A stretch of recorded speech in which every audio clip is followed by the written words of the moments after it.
You really gotta, that like janky IKEA thing you got behind you, that's gotta go. I gotta. Behind me? Yeah. This Crate and Barrel bookshelf? This It's like $300. Sorry, the Crate and Barrel. Janky IKEA shit's like my nicest piece of furniture. It's like my nicest. Look out of here.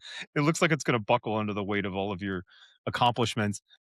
Sturdy. No, I'm gonna stay in northern VA over the next trip, and then I'm gonna come to Richmond, and you and I are gonna do that. Yeah, you come check out my place, see how fucked up my baseboards are. That's what's really gonna hurt your heart. They're bad. They're not touching the floor. I'm not replacing your baseboards. You got to talk to me about how to fix that. I'm not replacing your baseboards. Let Simon the adult handle his own household. And there's so little adult. There's a giant framed print of a cybernetic tiger fighting a cybernetic dragon sitting like on the floor where it's going to get hung eventually at the top of my staircase. It's been sitting there for weeks. I am amazed that you have women over there and they don't immediately leave, Simon. Like it must just very few women are allowed in this house. Just magnetic personality alone. Yeah, you gotta. It's all about withholding. Some women really like a very, very comfortable house cat. Yeah. And I'm not talking about Simon's house cat. Simon doesn't have a house cat. I'm in my late 30s. I'm not bringing over strangers. Anyone that comes to my house knows me well and knows exactly what they're getting into. So there are laughs occasionally, but there are very few. Oh, hey, yeah, let's do it. I've got I was walking by the beverage options in my house and decided this was the one for the day. This can of America right here. This is caffeinated, carbonated liquid America in my hand. And for some reason, it's got like a digital pattern explosion all over it. I mean, you can chug it while you're playing Call of Duty and streaming on Twitch. Which is my typical weekend activity, as you know, Dave. That's where I live on the weekends. Another little piece of America I want to show you guys. I was gifted this custom hat by none other than John Martin, famous cowboy hat maker here in Bozeman, Montana. I'm not usually a big cowboy hat guy, but what do you think? You like it? I like the hat band. Dave, I feel like, is going to have more. Your comments, Dave? Send them. Yeah, I got nothing. Would be further customized, or you know what, Dave? For you, I don't have to wear it at all. If it's offensive in some way to you, I don't have to wear it at all. Yeah, not at all. No? You're honest to your Bozeman neighbors and what you can get away with there. Not, I have no comments. No comment. All right. Well, Dave, did the people of the North wear cowboy hats? Oh yeah. That's ubiquitous. You go out in the country far enough, you're going to find cowboy hats and cowboy boots. That's what I figured. Just wanted to check. Right, and Dodge Ram 25. You know me, I never like to say things unless I know for sure. I'm always very well researched, so I don't want to commit to something without. I can't tell what flavor this is. This is insane. It's orange camo, duh. It's high fructose corn syrup flavored. Got it. It's the taste of orange camouflage, which is most useful in a city environment from what I understand. Hold on. I'm going to put this back on. I need you to actually comment on the hat. You basically said no comment, which to me, actually, I'm a guy I'm in need of affirmation at some level. If you don't want to offer that, that's fine. But at least give me the straight salty. Does this dress make me look fat? There's no good answers here, dude. Well, no. What that looks like a very high quality hat. With all of that, welcome back, fellas, to the Goat Rodeo Podcast. I'm your host, Garrett Smith, regular host, I should add, and I'm joined by regular co-host Dave Caudle, and returning, the prodigal son of the podcast, Simon Coon, returning from a week off of laziness, travel, and being a ne'er-do-well. Thanks, Simon, for condescending to join us. I know that we usually do this at the end of the podcast, but explain your clothing. I'm wondering about the shirt and the hat. That's what I'm wondering about. The hat is just a Montana National Guard patch, which I think is one of the coolest patches. Pretty cool. In all of the National Guard. I think it's really underrated because everybody wants to look tough, but this thing is just like classic Americana, just the mountain with the sunburst. It's awesome. Great. The shirt's a band called High Vis, British post-punk hardcore band. Awesome band. Highly recommend. What is post-punk as opposed to punk?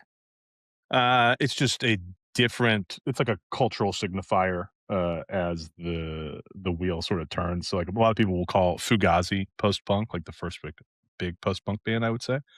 And those guys, after having been punk legends in DC, wanted to make more nuanced and sophisticated music. And it didn't really fit the idea of we're going to play 3 chords as fast and as loud as possible and just be angry all the time. So it's often people who came out of punk rock, but they are trying to mature musically, sonically, etc. Do you feel like you are more attuned to the OG punk or to the post punk scene? Which speaks to you? We're gonna really step inside the psyche of Simon here.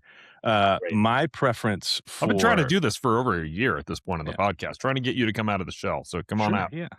My preference for punk and alternative music is that which sounds the most violent. That's what drew me in. Interesting. Still, Yeah. That was the original kind of draw, but is it still a draw?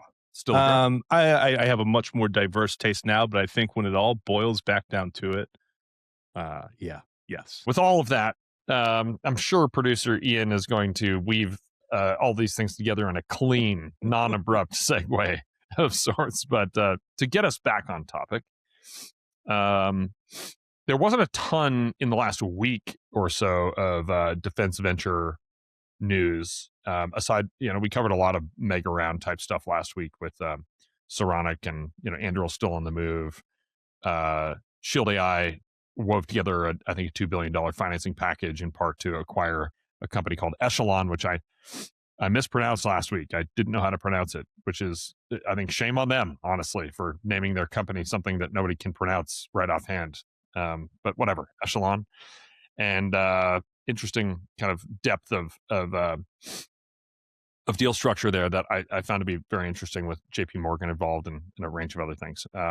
But this week, I want to talk about friend of the podcast, or at least friend of the company, Zach Shore, who's the president over at Hermes. Hermes just announced a significant $350 million Series C, and Hermes is building a platform called the Quarter Horse, which is an uncrewed aircraft that is, I think, on track for like hypersonic turbojet to ramjet transition type capability. They've got an engine called a turbine-based combined cycle engine that they've called Chimera, which is all about kind of like building the fastest possible aircraft that can, go toe-to-toe with or even overmatch against adversary capabilities in the hypersonic realm. I may have gotten that wrong. Zach, if you're listening, give me a poke and tell me that I'm wrong. Would love to have you on to talk about it. But what are you guys... Are you guys paying attention to this hypersonic realm? Kind of this uncrewed aircraft stuff is obviously massive. This is a hardware intensive business. It's now got a valuation over $1 billion, but it's capital intensive, hence the $350 million Series C at a valuation of $1 billion, meaning that the investors walked away with, I can only assume, something like a third of the company. So what say you? Is this just tech bro hype? Is it real? Zach comes from kind of a legacy of high-performing Anduril operations and a bunch of other stuff. What say you about this class of technology? I mean, the Quarter Horse went from like clean sheet design to a flying airplane in 18 months. Yep. Which is insane. Yeah, it's crazy. It is. People don't make quadcopter drones that fast from clean sheet design. So is it real? Absolutely. That thing flies. There's no two ways about it. That is a hypersonic jet that doesn't have a pilot sitting inside of it. And it is the most science fiction-y version, in my mind, of this this autonomous concept. Because if you get really into the space of super high-end jets, the limiting factor becomes the human. Like, it's how much force can a human actually receive upon them? How long can they fly? Stuff, yada, yada, yada. So the Quarter Horse is like the only that I know of autonomous platform that is like, let's go faster than humans can tolerate with a plane, which is fascinating. I think it's awesome. I also think, it's going to take an extraordinary amount of money and infrastructure And those guys are always in that game. Like their testing infrastructure is whole companies worth of capital alignment and investment. So part of the fundraising is going toward a transition of headquarters move from Atlanta to El Segundo, California, in Southern California, which is, like one of the major. Wow, I didn't know they were moving to California. Interesting. Yeah, one of the in El Segundo and kind of that Southern California corridor is all about space, defense, aerospace, all that stuff, and they're building a full scale production facility, as I understand it, in one of these locations for Dark Horse, which is the multi-mission hypersonic drone that they've kind of marketed in advance of reality. But I mean, they're on pace to deliver capability, in my estimation. And I just talked with Zach a couple of weeks ago, maybe a month or so ago, and he was very, very optimistic and excited. And I have a huge respect for him and the team. Yeah, I guess the question now, right, is the pivot from essentially building a bay style construction of a single thing to, can you scale? Can you crank out? That's right. A whole number of platforms, which is also another hard challenge. Was that our conversation last week, Dave? It's volume and scale and manufacturability is like the key linchpin factor that the U.S. seems to kind of stumble on every time. We can build great prototype capability at low volume. Can we get to volume and scale? Yeah, absolutely. And this one's interesting because, and I haven't followed them closely since they were their early StratFi days, as we were approaching ours. As they were also working with DIU, but I mean, we used to. I used to track them pretty closely, but haven't in years. But they seem to have a real foothold in the hypersonics, and they sort of have hedged their bet here. They can go into production, and they're going to position to scale production. But if they're also the folks that have the infrastructure to do test on hypersonics, then they also have every customer of every defense contractor in the defense industrial base. So they don't even have to. And from my perspective, they will win production contracts. A significant part of their business is going to be the hypersonics SMEs, like their work with Dark Horse. I think it's pretty interesting too that in that effort to chase manufacturability and scale, there are other companies. Hadrian is one of those that is kind of manufacture the spare and replacement parts for everything kind of a company, and they just opened a facility called Factory 4, which I understand is still kind of like just a big empty former train manufacturing or servicing depot that it hasn't yet produced things, and they're not actually like building stuff there yet, but it's kind of vision, and they're raising money on just that vision. In my estimation, we need to see more Hermes type activities that are transitioning actual real capability and manufacturability into scale, which I'm hoping they can stand up quickly. And I just love the kind of set an aggressive goal, hit it, deliver capability on time and at scale. So I'm looking forward to goodness coming from these guys. And I think I'll double down on I think the infrastructure component of this is interesting. I don't actually know what you need for test infrastructure for hypersonics, but I assume, the wind tunnels, I assume the wind tunnels that the Boeings and Lockheed Martins use are not sufficient. This is probably a whole new set of infrastructure, expensive, exquisite systems that you need to position yourself as the hypersonics test center.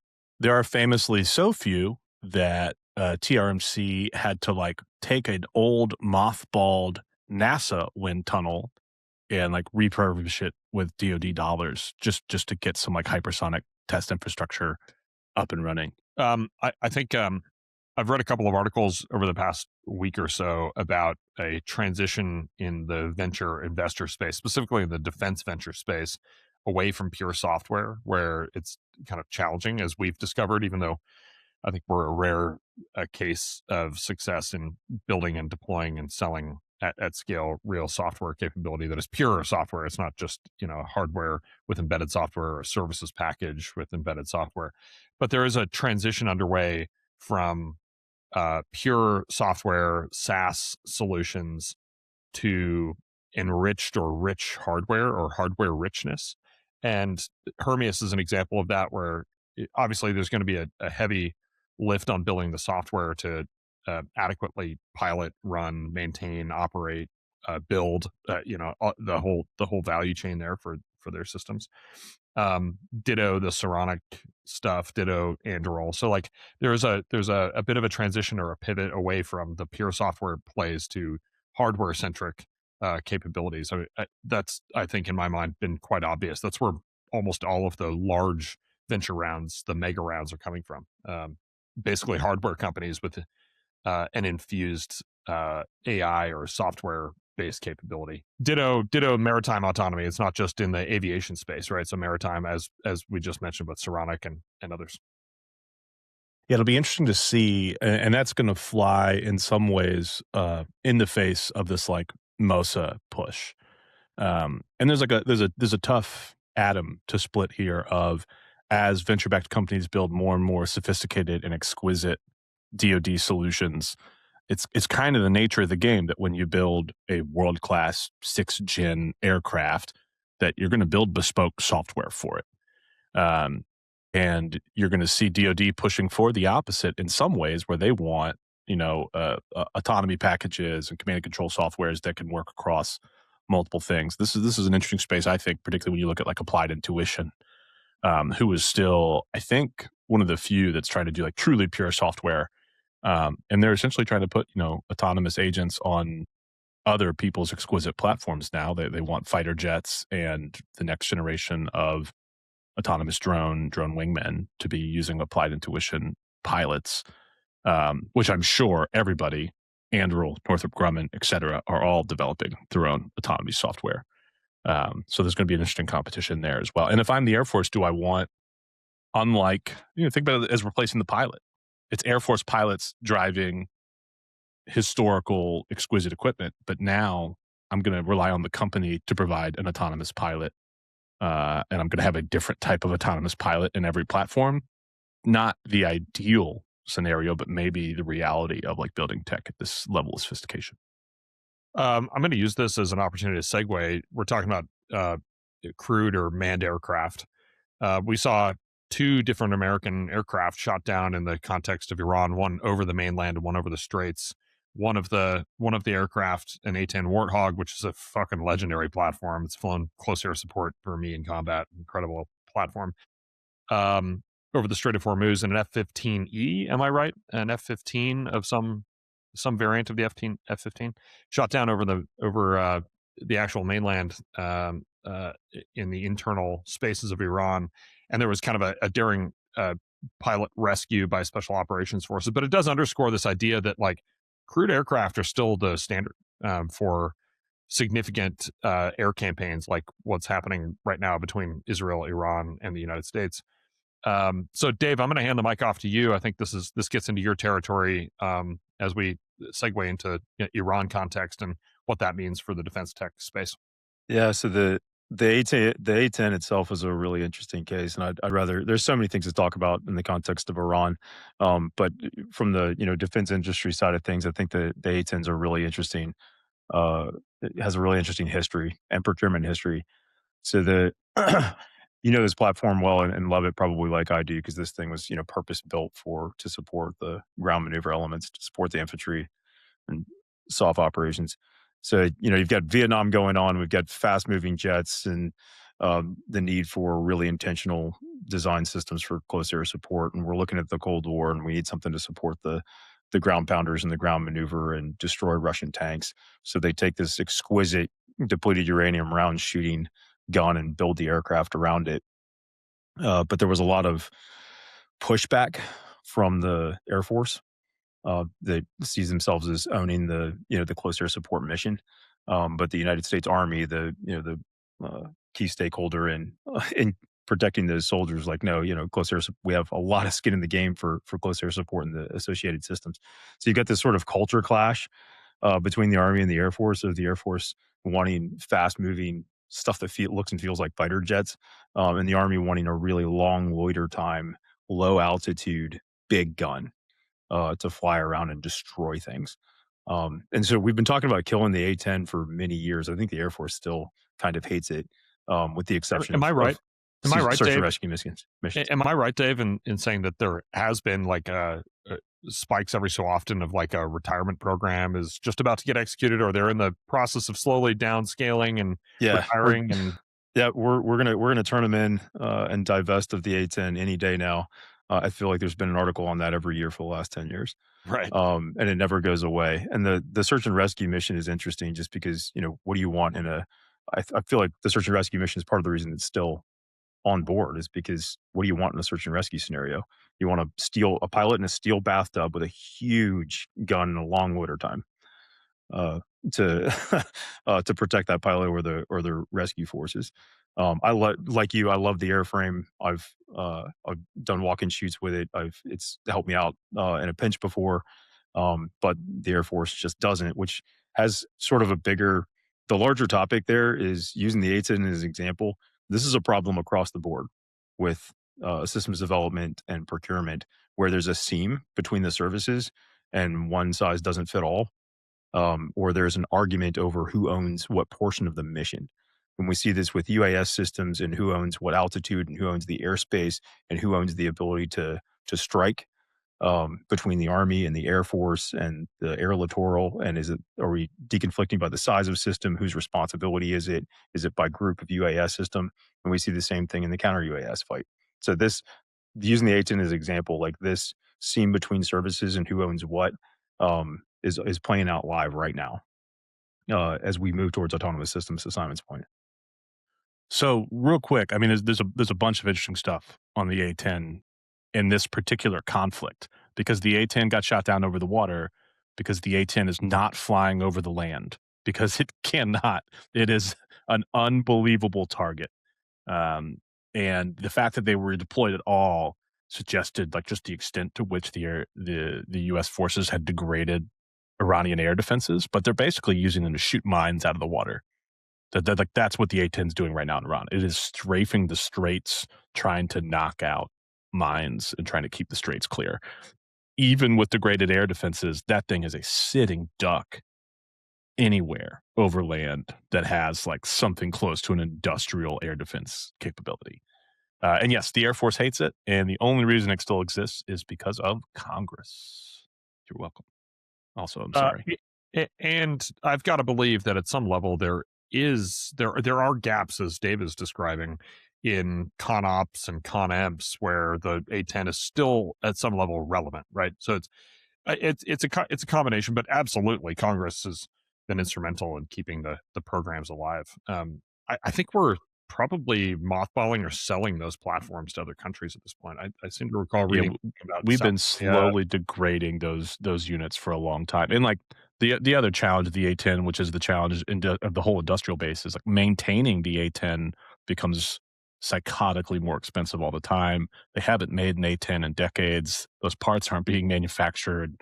Like all of that becomes much more difficult on the maintainers because the industrial base is just not built to support it. so what's your third option then, Simon, for ground support, AH-64 or F-35? Like there has to be an in between, right? So, the honest answer is the F-15.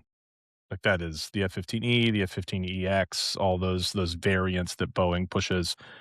Both are utilized much more heavily than the A-10 in Iraq and in Afghanistan. But the A-10 just leaves such a much bigger impact culturally on the people on the ground that they're really not interested in seeing the statistics on what the actual workhorse of close air support is during the GWAT. It's not the A-10. The A-10 does not come close to being the close air support workhorse of the GWAT. It just, when it's there, you know it's there. And when an F-15's there, you don't really know. You just see something blow up. And you're like, cool. The hand of God reached down. But the A-10's like, no, the hand of God is watching over me. It's very loud. I can feel the blanket. Super loud. Him. I mean, A-10 goes burr. Yeah, A-10 goes burr. I mean, it's like as psychologically effective as it is materially, physically effective, right? I mean, it is loud and angry sounding and brutal. It ended firefights often simply by virtue of being there and being loud rather than actually affecting some kind of like physical effect on our adversaries along the near border region, Afghanistan and Pakistan. So and that close air support item is just so critical for ground forces, and it is interesting that the A-10 is actually not being used in support of ground forces right now. It's being used over the strait to kind of dismantle Iranian obstructions or drone or ballistic missile attacks over the strait. I mean, if you So can shoot down an F-15, then shooting down an A-10 is easy, light work. I do think it's very funny. And sorry, Dave, I know you're trying to get us into the meat of your topic here, but I think it's funny how the global press used this like single F-15E shoot down scenario as like evidence that the United States is losing the war after like we've prosecuted like 10,000 targets on the Iranian mainland and we lost one aircraft. Okay, like I just mean, show this me is the a perfect ratio. example of the difficulty we're going to have if we ever lose like a ship. I mean, we paused operations across the whole country to do that search and rescue. The Israelis even paused their strikes while we like search for those pilots. We have very little appetite domestically and internationally to see American troops be harmed in any way. We are supposed to be invincible. That is like the baseline of operation. And anytime that we fall short of that baseline, everyone freaks out. Sure. Yeah. I don't disagree with that. Domestic politics drives our international ability to force project. But Dave, back over to you. Sorry. no, the A-10 is an example here of the seams between services and who owns what, and that affects the entire procurement process, and it impacts the requirements. So, who owns? Good points about the A-10, Simon. So, who owns the autonomous strike aircraft? And like it's a culture question, right? Because what you're really talking about with a lot of this autonomous strike is putting organic fires directly in the hands of the infantry element, which is like a whole new. It's not a weapons company or a mortars platoon or something. It is that dismounted infantry squad who now has their own organic fire capability, and that is a cultural anathema to so many different places in the services. So if you look at it from their perspective, though, the Air Force and the fast movers and the high altitude fixed wing stuff is shaping a deep fight, and they're striking strategic targets. And the brigade commander, the division commander that's facing the fight in front of them, they want their own organic ability to nominate and strike their own targets. I think both are right. And the Air Force is saying, the Air Force is saying like, no, hey, if it flies, it's us. You guys can have AH-64s and super low altitude, small UAS systems. But I think that the battlefield we're thinking about it deconflicting it by altitude. But I think what the Army is saying, or the infantry as a whole, including the Marine Corps, is saying is, I need the ability to do my own, to nominate my own targets and strike them, and provide to some extent my own close air support as you're striking deep, which I think is very logical. Yes, I agree. Then flip it over. Who has the responsibility for counter UAS, for countering kinetic autonomous systems? That's an even harder one. Well, something our company cares a lot about, which is the dismount, like the dismounted soldier, marine, special operator. Right there has to be somebody who owns, maintains, deploys, tests, experiments, advances the counter UAS capability for the dismount. But that doesn't mean that only the U.S. Army or the U.S. Marine Corps or ground forces and SOCOM should be the owners of counter UAS, because there are obviously different levels of, or echelons of, assets and fixed installations and vehicles and all that stuff that need their own. So the short answer, in my opinion, is like, who knows? There should probably be some kind of joint umbrella over everything, but also an asset or a service specific thing makes sense. I don't know. That's a very complex question. But this is why there's a joint office right now, right? Joint Interagency Task Force 401 has the counter UAS mandate. It is joint for a reason, because it is, otherwise we would be looking at like a giant redundancy problem. My point is the current, I agree. The current food fight that I think is happening is very similar to the food fight that happened over the A-10. If you have the LCS or whatever, the floating thing, whatever you guys use over there in the Navy and Marine Corps, the floating thing, and there's Marines going on the beach, and there's Army guys paratrooping in, and there's we've seized some austere airfield, and we got some Air Force stuff there. Who is responsible for the protection, like the protection and warfighting function of all of those Marines that are assaulting the beaches? Is it the Navy on the ship? Is it the Air Force installation and their radars and their missiles? Is it the unit I don't think themselves? this will be a competition between services. I think this is going to be a much smaller food fight within like the maneuver elements.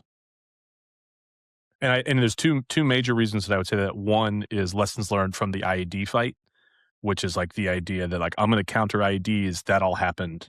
Put them on the trucks. Put whatever counter IED tech you have, stick it on the truck. So a lot of folks that are in the leadership echelons of the military grew up in that same thing. So they're looking for put a piece of tech on my truck in a lot more places than they're not, in my opinion. But at the same time, I mean, like every service is going to have to touch this. We still talk about drones like they're an asymmetric threat. They're not. They are a conventional weapon that conventional militaries are going to put into all of their conventional formations.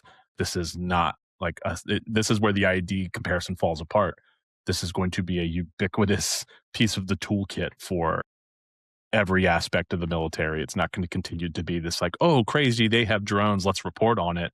It's going to be business as usual. So everyone's going to have a touch. Over the past 4 or 5 years, maybe 4 years, I've been involved as a reserve officer with Marine Innovation Unit, which is a kind of a new experimental almost reserve component unit that is supposed to be partnering with the active component to solve weird kind of emerging problems.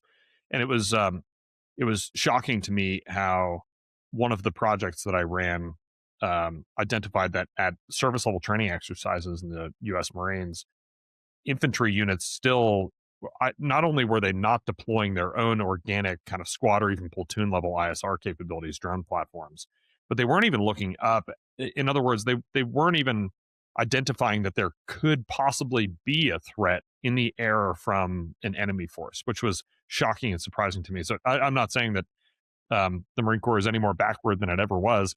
What I am saying is that it's a major cultural shift to get a mindset shift at relatively conservative warfighting organizations like the U.S. Marines or others to simply like think about that as a dynamic threat that could exist in any kind of engagement, asymmetric, conventional, or otherwise. Period.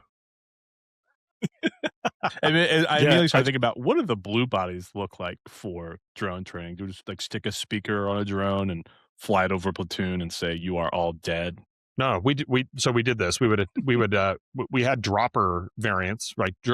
And we would drop Nerf balls, and like if you hit within a certain radius of a fighting position or a CP or whatever, like they would assess casualties, and it was a big eye opener to the battalions who were coming through these training exercises where they would be all of a sudden be under intense multi-drone swarm type Nerf ball attack, right? And it was a pretty lightweight set of attacks. We're talking like one drone platform per company, area, or per company position, right? And like that's not even a very aggressive threat. We're talking about like the bare minimum what an enemy force would deploy on any given Sunday, right? We use chalk. Chalk, yeah. I mean, chalk. We use chalk. Yeah, right. Yeah. I just don't want I just don't want this to play out where, the big exquisite detection and tracking systems on an airfield somewhere. It's hard to classify these things. They move extremely fast. How big is it? Is that our responsibility? Is it the responsibility of the interdiction system, to Simon's point, that's mounted on the back of the truck? Or is it the battle carrier group that's sitting off the coast? Like it gets real murky when you are having to come up with this really multi-service layered defense. And which one of those like stakeholders in this process? Because the Navy's trying to protect their ships, the Air Force is trying to protect their aircraft and their installations. Then the Army and the Marines are trying to protect their people and their vehicles. Who is telling these joint interagency forces what the requirements are and how this complete system is going to work? That lots of gaps and seams. That presumes that a top-down approach is going to solve the problem. And I part of my thinking is that you actually should accept, if I'm like big DoD, if I like live overall, the entirety of the joint force, I would be willing to accept some redundancy and lack of efficiency in coming up with like true joint solutions and let 1,000 flowers bloom or whatever the saying is, right? Like allow each of the services or allowed even like even more organic ground up echelon experimentation. I think this has been tried at some level, but who knows whether it's actually yielded benefit. But I think you kind of have to, like, you cannot centralize it. It becomes too slow. It becomes too requirements burdened, and you end up never fielding a thing. And then industry, speaking for the industry side briefly, if like the customer keeps identifying that this is a critical emerging capability, but never ends up buying anything like that will dissuade the best of the private sector to actually engage on this problem. And then you get back to the same old problem we've been in, the problem scenario we've been in for decades, where legacy prime contractors, the only ones willing to gut through the decades long requirement and, dev cycles to eventually field a program of record. They're the only ones who are willing to like wait that long. And then you end up with decades old solutions that never get updated and don't actually meet the current operating requirements. So I think some amount of inefficiency in this realm is necessary to get to real solutions that work at each of the echelons in question, and you got to do it fast. And this is Dave Caudle 101, baby. Totally. This is give the colonels a bunch of money and let them run with it. Which I don't. The longer we talk about it, the more time we spend bringing up this old chestnut, the more I agree. It's just like, yeah, you're going to lose some efficiency. You're going to have some graft, candidly, because somebody's going to find that colonel who's not very smart and like, cool, I can corner his budget. But most of the folks, and we all know this, are thinking about, I got to take these young men into battle. How do I what's the best tool for what I'm going to run into, what I expect kind of fight I intend to wage. So I agree. I mean, if I have any capability at all and there's something overhead and I've managed to detect it, I'm swinging the bat. I am not waiting to find out the deconflict. I'm like, yeah, shoot our stuff, figure it out. I'm not waiting to find out if the Air Force was supposed to tag that one. I'm going to shoot my interceptor every single time that I've got it and try to save some lives. Funding, authority, a way to spend it, like those all feature. When we've talked about this historically, I've also added education is the way to prevent that grift, right? Like the folks, the new commanders in the field need to be knowledgeable about supply chains. They need to be knowledgeable about RF spectrum. They need to be knowledgeable because they're going to. Education's not going to stop that grift. There's money to be made. Sure, it's not going to money will be made. It's not going to completely get rid of the grift. Yeah. The grift will always exist. But what I think the education component of this we really miss. If you're a commander in the field and you've been focused on shooting down small one-way attack stuff that's a threat to your dismounts, and then all of a sudden the adversary introduces a Group 3 fixed-wing system that's flying 100 feet off the ground and closing 6 kilometers with you in a matter of seconds, you need a completely different thing. Like you need the function to the function that exists in the Ukraine right now, which is the ability to design, test, and employ a new thing. That is how I think we should be educating our battlefield commanders to think. Totally agree. Yeah. And accept the inefficiencies along the way. And the trade-off, the benefit for that trade-off is speed to field capabilities that work for discrete echelons. I think that's a trade-off. Okay. Dave, we might or might not be rounds complete on that topic, but I think you wanted to tee up a general purpose question for everybody. And maybe before we get to that, Simon, any updates on Capitol Hill, etc.? You mean it's time for the show? Well, this is the most important thing in the world. Yeah. Which is the budget. The budget came out, and how the federal budget weaves into the punk scene, maybe even the post-punk scene. So much like the punk scene, the federal budget does not work. It's not going to happen. First of all, DHS still shut down. We are in historic territory. 52 days. The previous longest shutdown, 43 days, full government. We're at just 52 for all of DHS. It does look like DHS will open back up in the next handful of weeks, but probably not with CBP or ICE. So we're running into the possibility they just stay defunded all the way through midterm. I don't see a political solution. But that being said, the president's budget request came out with a historic $1.5 trillion for the Department of Defense. For some context there, that's discretionary money, right? That's money that the government can spend as opposed to mandatory money, which is like Social Security that has to be spent. But the total discretionary budget request is $2.1 trillion, and 1.5 of that is for the DoD. It's a pretty wild set of numbers right there. But even then, 350 billion of the 1.5 trillion is reconciliation. I don't think that happens. If I'm being perfectly honest with you, I think that's a really hard political sell. Can I ask a wonk novice question here on reconciliation? Please I do. remember last year you describing, and I think this is borne out by historical norm, that reconciliations only come around once per presidential term. And Typically. now we're seeing one year on year. And they keep trying, and Biden did two. No, Biden did one. He did two big bills. Did the Build Back Better and then the Inflation Reduction Act. So it's not impossible to do one each year if you really wanted to swing at it. You do it based off of your budget bills. So every time the budget committee releases a top line numbers bill, it triggers a bunch of things. And that essentially is where reconciliation happens. It happens in line with the budgeting process because reconciliation is supposed to be used to balance the budget, which is deeply ironic. The whole process of reconciliation was written around the idea that it would reduce spending. And it has basically only ever been used in the last 20 years to dramatically increase spending and really harm revenues. But yes, they are teasing the possibility of using reconciliation to add an extra $350 billion to the defense budget. I don't see how they do that, candidly. I think the timing is really tough. It took us more than a year to finish the first reconciliation bill that this admin got through Congress. Congress is very tough right now, and they essentially only have 6 months left in the year. Right. Less, because Congress will not be in session for all of August. I don't think will be in session at all for October either. So you're going to lose 2 full months just so people can campaign and go do like the typical, we got to get home and work the home state stuff. So you've got 3 or 4 months left of actual congressional work.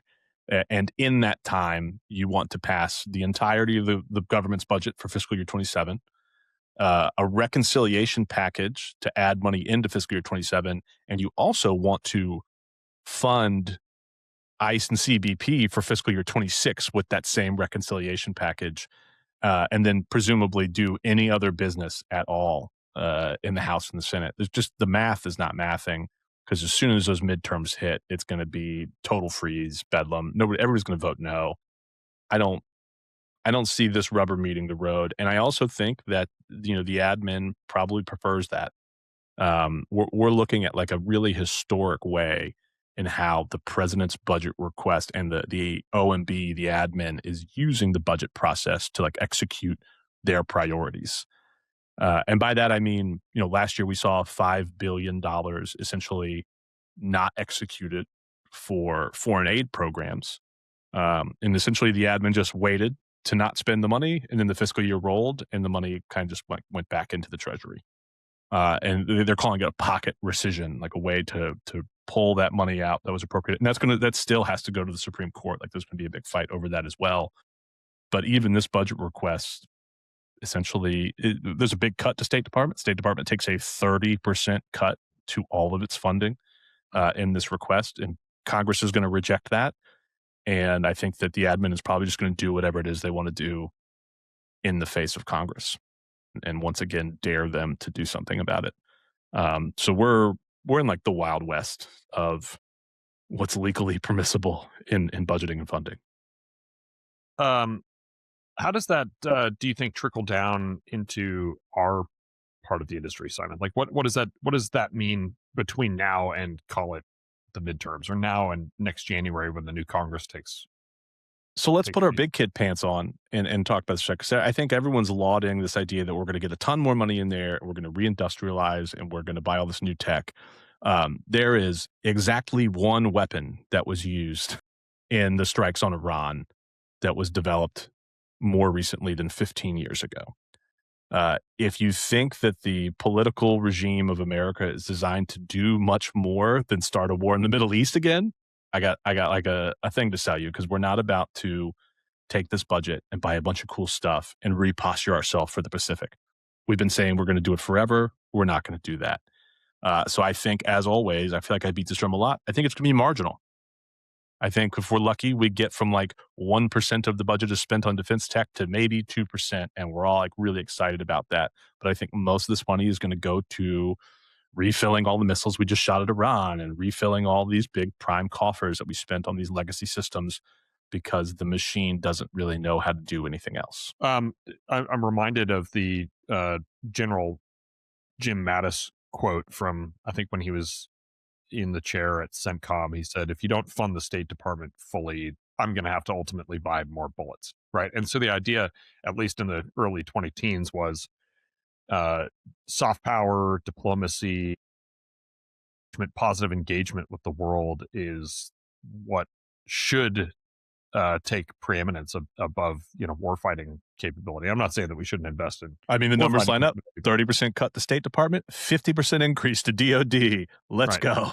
Like, yeah, all right, yeah, well. right. So again, I think we collectively are all about deterrent force, and deterrence is not just a military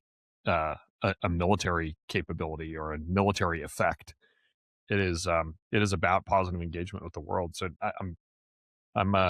I think a lot of the world is uncertain. I'm not alone in my uncertainty about whether we're on the right track or not. I'm at some level, as a private citizen, concerned. As a private citizen who's running a defense technology company, I'm curious, optimistic at some level, hopeful that this is good for our business, and that something that's good for our business is potentially good for deterrence in the world. But I'm not fully convinced all of that is true. So I'm going to reserve my judgment and do a wait and see. All right, Dave, take us down the home stretch. All right, so what was it last year, Simon? It was like 900 billion. What was the defense? It was just short of $1 trillion for last year's budget request, and excuse me, and then there was reconciliation dollars. Actually, I think it was like 850. And reconciliation was what crossed that Rubicon into the $1 trillion defense budget for the first time. So now we're at 1.15 trillion in base budget request and 350 billion in reconciliation, which, once again, I don't think either of those survives contact with Congress. So then the question I've got for the two of you, it's going to be impossible for you to find, 600 billion or something. You've always taught me something, that it's not what's coming, it's what's going out, right? If you did not have the ability to cut other programs or other spending in the United States government other than just defense, and you were trying to create additional space for the priorities you're going to spend this money on, what would you kill? What massive programs would you kill? It's the easiest question. I got two. Please let me at it. Can I do two? Sure. One. You need 5. Amphibious landing craft. Get wrecked. We're not landing on any beaches. Get rid of the ACV, the AAV. Cut it. I'd rather have tanks in the Marine Corps than I would want ACVs and AAVs. I would be all in on vertical insertion, and I would completely abandon this idea that we're going to come in over boat and just get ripped to shreds by robot boats waiting off the littoral. So that's my first one. And then number 2 is ground-based nuclear missiles. I don't buy it. In fact, I would say that the policy of your government also does not believe in ground-based nuclear missiles, because when we bought nuclear missiles, it was a presidential level acquisition program, and now it is not even DoD level like the F-35. It is Air Force level. They have bumped it all the way down in responsibility and forced that service to eat it, even though it's clearly no longer the bedrock of strategic thinking. Axe the ground-based missiles. You would axe ground-based strategic deterrent. Yep. At the minimum, I would reduce it by 2/3, because I believe that the great state of Montana has enough missile field to cover the entire nation, and you can get rid of the other 2. Can I ask a clarifying question? Because I was on the wavelength with Simon about ground-based missile capability. So the Sentinel program, right? So this is the update or the refurbishment, or I'm missing the word here. My lexicon is dried up over the course of this conversation that started in punk rock land. So I think the Sentinel program is supposed to replace the Minuteman series or the Minuteman version, the Minuteman 3 or something like that. I think Not that only the is, missiles, but also the infrastructure, right? So it's not just a missile swap.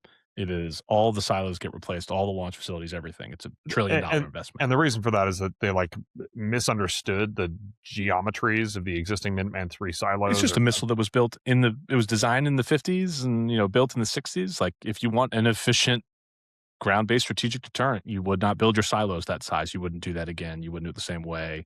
You would have less control facilities. Like, there's just a million modernization update things that you would do differently. So you're not saying that you would get rid of ground-based strategic deterrence. You would just, or you would get rid of that entire program. Yeah, like the triad. Oh, interesting. I thought my moderate position is that I would leave just the one large missile field, which is Montana. The Montana missile field could fit both of the other missile fields inside of it geographically.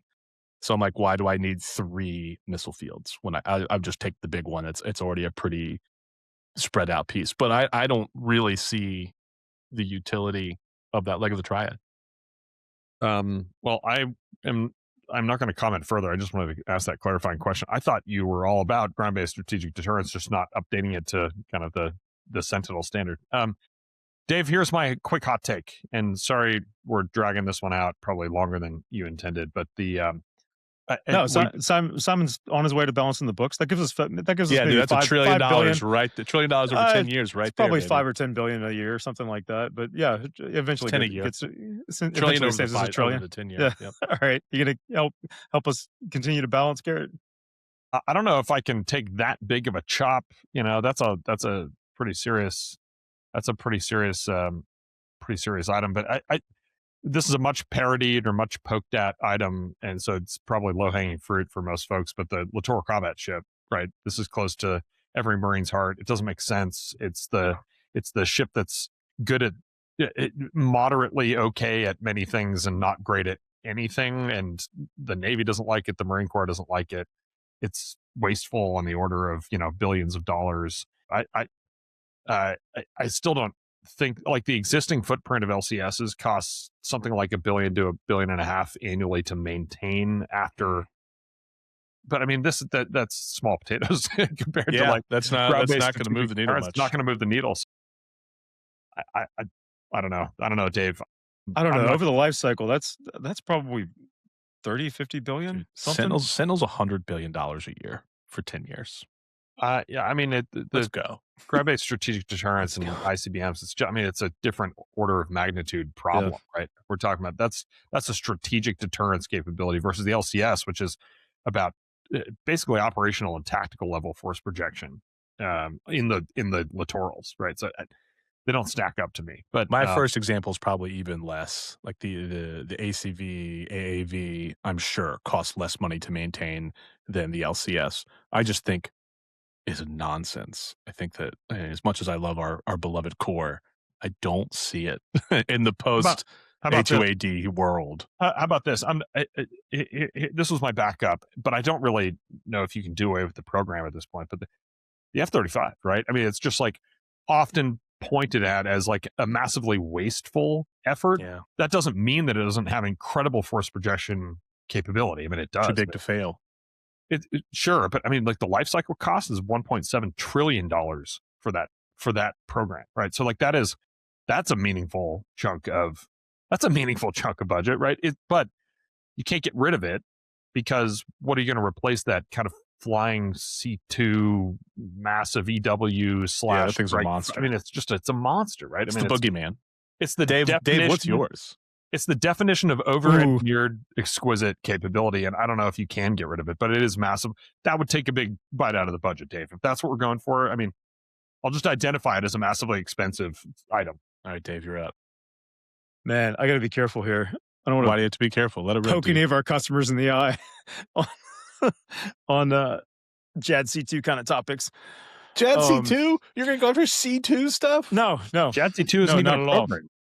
Not at all. JAD C2 is a vibe. All right, JAD C2 is in our heart. I actually don't know the names of the programs. I'll stay away from our environment. And this is lame. I want you to kill a tank or a helicopter or something. No. Let's go hard.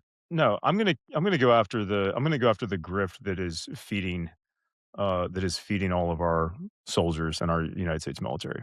What? You've got Like feeding the troops? No food for You're the going after troops? feeding Dave the Caudle troops, hates Dave. food for the troops? No, Dave Caudle doesn't hate food for the troops. Dave Caudle hates bad food, provided Private by industry will solve this very need. Pizza few, Hut can just deliver. very It'll be few fine. massive providers. Low quality food to all the soldiers. This is solvable by giving, again, authority and funding down to every first sergeant Dave, and every senior NCO across the entire force. buddy, I We got send- bad news. I What's got up? bad subculture Simon news. All of the food in America is just Cisco. Famously, it's all Cisco. There's a great series, either in the Atlantic or the New York Times right now, of a man traveling America, ordering food in different states at different restaurants, same menu items, same exact Cisco food everywhere he goes. That we're all buying the same stuff. There's no Going to way the wrong out. restaurants, Simon. You're going to the wrong restaurants. I mean, Montana's probably one of the best for getting out of this because it's one of the only places you can go and order like bison and elk. But otherwise, I've been to plenty of places out in Montana that have Cisco food, right? Like it's in every state. It's the vast majority of what is consumed by So, Dave, average Americans. I have a clarifying follow-up question for you. I realized we're way deep on what was supposed to be kind of a lightning Ian round. can chop it up. It'll be fine. Yeah, producer Ian can clean this thing up. But what are your feelings on Sodexo? You know what I'm talking about? No. So this is the contractor that is brought in basically to provide messing facilities personnel on nearly every military installation I've ever been to. Right. So famous, like most visible and most famously, they employ handicapped folks who work behind the counter at mess halls and chow facilities right across the United States. So, obviously, there's some good virtue there, but I wonder if this is maybe one of those prime contracting layers that is part of the problem that you're describing. That's a very good example of the problem that I'm describing. Okay, I don't think How that much- Uncle Sam. I don't think how that much Uncle of Sam a- gets free. how much of a budget benefit are you proposing would come from fixing the food for the troops problem? I think the near term. I mean, I'd have to look it up or ask one of our LLMs or something to give me a hand. I feel like those contracts are probably significant to the Sodexo type firms. I mean, I don't know if they would register on the littoral combat ship level, but we have a lot of people to feed. So I'll bet those contracts are very, very big. And it also saves us money in the long run. Because if you took that budget and chopped it up and allowed units to hire an in-house, or whatever, source their own fresh local stuff like we have other nations' militaries do, what do you get in the back end on taking care of unhealthy soldiers after they retire? There's a lot of cost savings to be had in just keeping our force healthy, just despite just readiness and being prepared for war. I hate them. So hold on a second. This is why I'm spicy about this one. That thing that we did in the national capital region, right, post January 6th, there were 25,000 soldiers in Washington D.C. This was peak COVID, or I think it was during COVID. And every restaurant in the national capital region was struggling. And what we did was we paid a Sodexo or similar $1 gajillion to feed everybody microwave hash browns. Right?